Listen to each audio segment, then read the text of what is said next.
Maintain a realistic view of your limitations and those of others. Brother Calvin Prevost.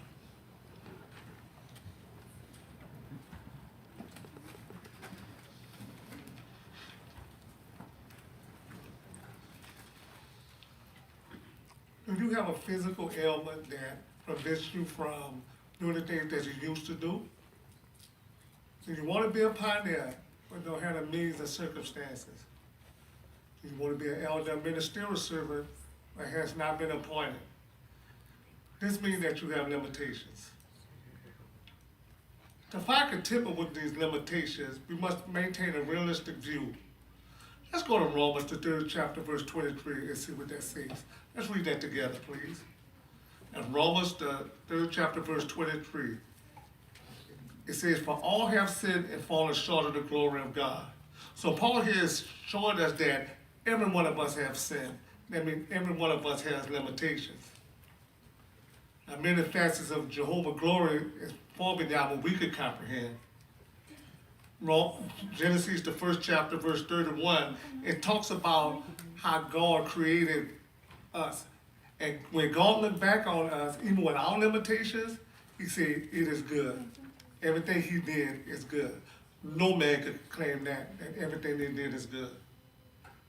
Now, acknowledging our limitations is the first step towards gaining contentment. However, there's more to it. We need to understand and accept Jehovah's viewpoint of it.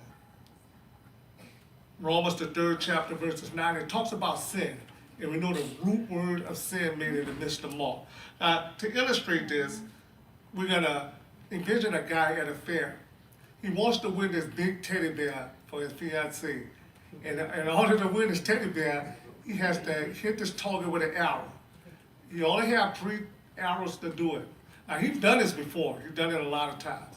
So he takes that first arrow, he pulls back, get that target, let it go, he missed. Like, oh, something wrong. I did this before.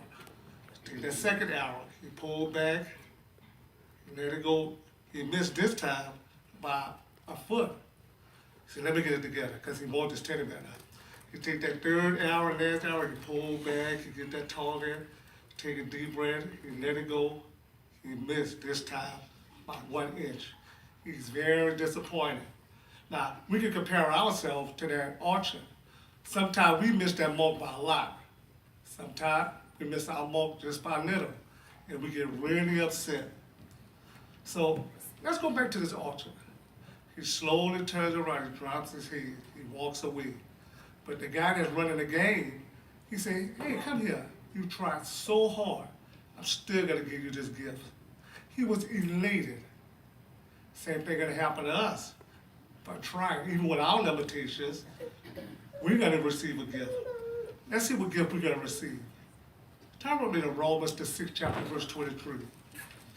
That's Romans, the 6th chapter, verse 23.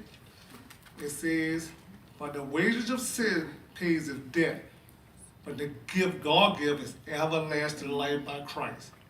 So we see that this gift that we're gonna receive, even with our limitations, is the gift of life in God's perfect world, and we'll never miss the mark again. Now, I'm gonna take a quote from Brother Lewis. I want you to look at this mirror, and I want you to ask yourself, do I have limitations? And am I contented with them? Your answer should be yes, as long as I keep Jehovah's viewpoint in mind. Now, I want you to close your eyes. I want you to envision yourself in paradise. Do you see yourself there? I see you there.